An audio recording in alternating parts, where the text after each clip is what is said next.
Exactly, all you should do that because that would be incredibly, incredibly awesome of you. But let's go ahead and get the players introduced. We are spawning directly on top of Crane, the blue Protoss in the top right. This is going to be an incredibly cool series. It is the best of 5 finals, and Crane's opponent is none other than TSL.Hyun, such a long-standing representative of the Zotac Cup. I mean, seriously, Hyun has gotten to so many finals. He competes every single week. Is incredibly reliable, incredibly solid, incredibly skilled, and now he's going up against Crane yet again, and we're going to be having a glorious best of 5 for you guys to witness, and the winner will get 100 euros. It's like 140 US. Something 145, big. something like that. Yeah. Which is actually a nice little winning, because it's winner takes all, so you're not splitting it. Yeah, it's pretty important. So guys, go cast your vote at zanderfever.tv/vote. Please listen to Tesla on that one, because she is quite the good person to listen to. But let's go ahead and also just take a moment just to talk about the two players. Because Crane is one of the most versatile PvZ players I've ever seen. We have seen him win with a full, completely ridiculous, aggressive cannon rushing. We've even seen him go for a Nexus first on 17 without scouting, which is ridiculous, and then he goes into a ridiculously powerful late game that is absolutely insane, and I don't think I can add in that many more adjectives that can truly exemplify the ridiculousness that is Crane's PvZ, but his opponent is going to be Hyun, who is quite the versatile and experienced player himself. Speaking of going for a Nexus first without scouting, He's doing it again. 16 Nexus. He's made it better this time.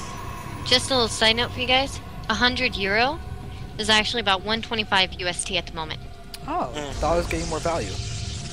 That's at least according to my currency converter that I downloaded over a month ago, I think. Oh. Yeah. Okay. Alright guys, so now we're just looking at Hyun just running around, and look at Hyun being very, very, very aware of possibilities. We see that this drone is actually on attack move, and now he's going to start patrolling before it gets the third. There we go. But look at the timing of this third. It is so quick. We're not even 3.5 minutes into the game, and we're at 16 food. We already have those hatches down. Mass roaches. It's going to be an insane amount of it. In fact, I think it was actually a hatch first, then pool, then another hatch. That's ridiculous. We're going to see him skipping basically a queen or two at the start to be able to get down that faster hatchery. That's how, he has to do. I mean, when Protoss goes as greedy as they did, and Hugh knew that, I mean, as soon as he dropped that Nexus, he was like, alright, I just got to expand out, because you don't want to be on the same amount of bases as a toss. Yeah, and this is what Crane has actually been doing lately. He's just threw down that scouting probe to the watchtower, and is now going to send out his probe to look for the third base. And once he sees that the third base is there, he's going to go ahead and retreat, and most likely just try and play standardly after that, because he already knows he's probably not going to get Baneling busted or anything. I really want to see a ton of roaches at this point. Yeah, so we do watch Crane just confirming the base count, and now we'll just retreat. Which is a very solid play from him. We see how he's pretty confident that Hyun's not going to do anything crazy cheesy, because Hyun doesn't really cheese all that much against top players that he respects. He shows the respect and doesn't do things like he did against, SG Master? Monkey. It's close. Yeah, Monkey is just like, yeah, time to roll over you. And he did. Alright, so now, Sabaibo is being rebelled against. We're going to have this getting destroyed. So that's pretty just good stuff for Crane. Make sure he's got possible just space to put down buildings and wall off if he needs to, because this is actually a pretty strong vulnerability sometimes that could be abused by Zerg in the form of Baneling buffs and such, because it makes it impossible to really wall off this area behind the pylon.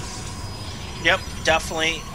The other big thing you gotta remember is Crane's probably gonna look to expand again pretty quickly, because he wants to be able to take this to the late game where he gets his, mothership out and he has Archon and Yep, he'll be able to. Because on this map, I called it.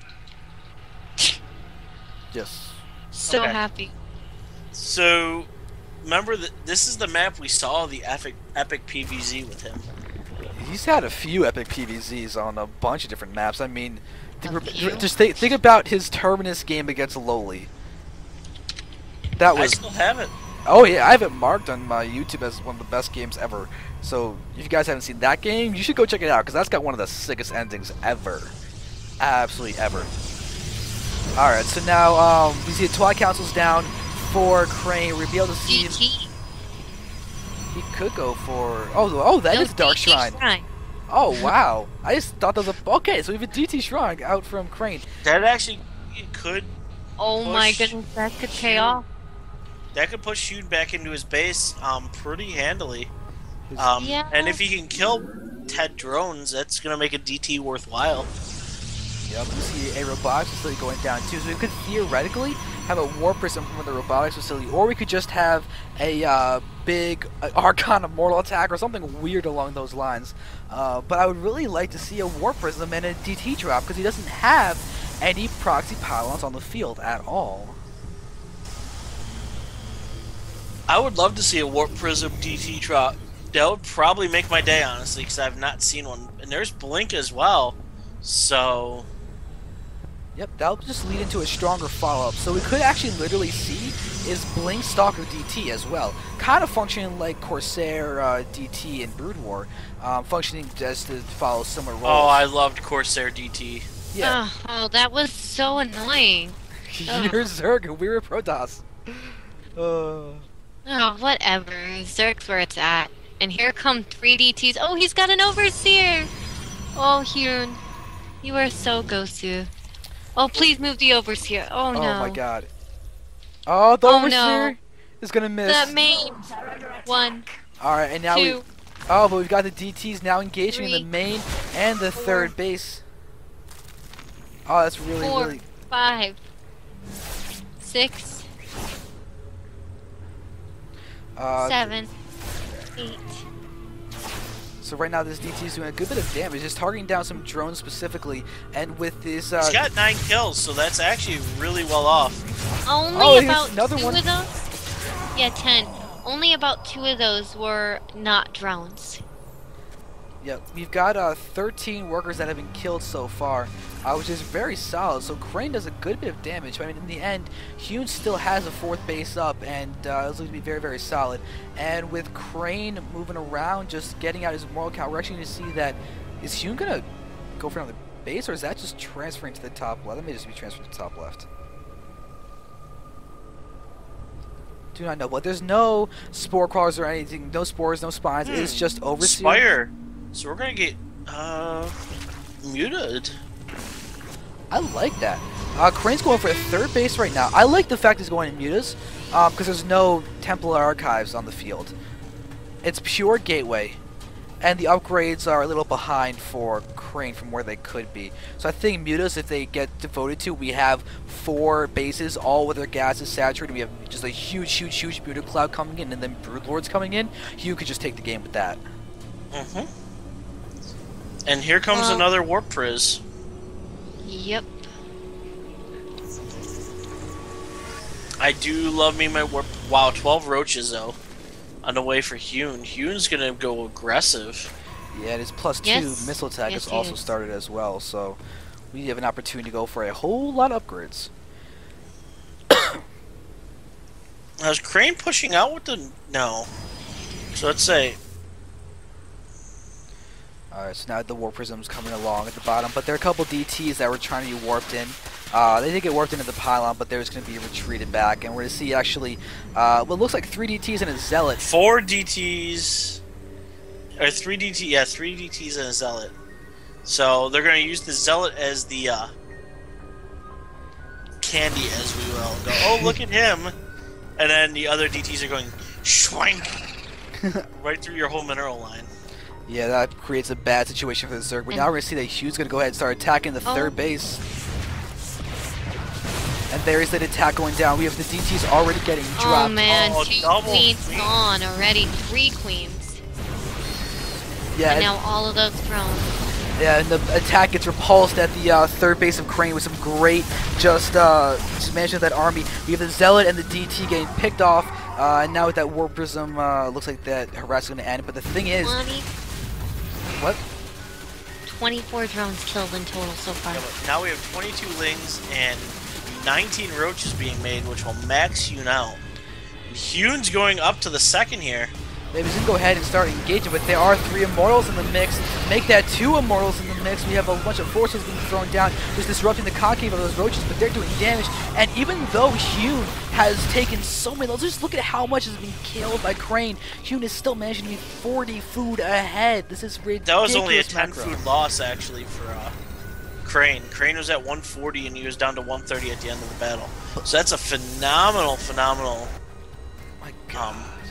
And here we go. We're seeing him pushing forward. Hyun is going to start attacking. He gets a nice blink back. Beautiful blink!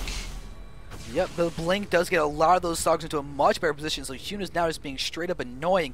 We see that he's still on lair tech. To be honest, if he just started teching up Broodlords right now, that would be a potentially devastating thing that may not be good for Crane. I mean, because Crane might not be ready for that, but now we're just watching. Now we got 3 Immortals, though, and they're they have to target these Immortals down. Yep, there we go. There's one goes, there's 2. And now this other one in the middle, though, is going to get targeted down so quickly. Now we have pure Roach and Ling going up against basically Stalker, and that is really bad. Those Lings are going to be great attackers, great tankers. And now we're having the Roaches that's doing so much damage with 2-1 upgrades, and Hyun's looking to be in a great spot for the DTs. But there's DTs in the middle of the battle, doing an amazing job of just being ridiculously annoying. Yeah, and they got 6-7 kills total, so they paid off. The warping of DTs actually without the Overseer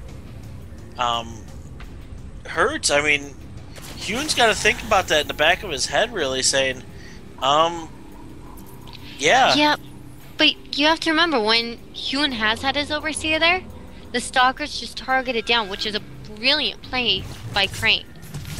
Yep. So it won't be able to do much. Yeah, we're actually seeing Warpers and Rast hitting the 3rd base of Hyun, and now Here comes running an Overseer again. Oh, and looks like this Spire's going to be attacked. We have the 3rd of Crane almost being attacked. Oh, this Spire could fall.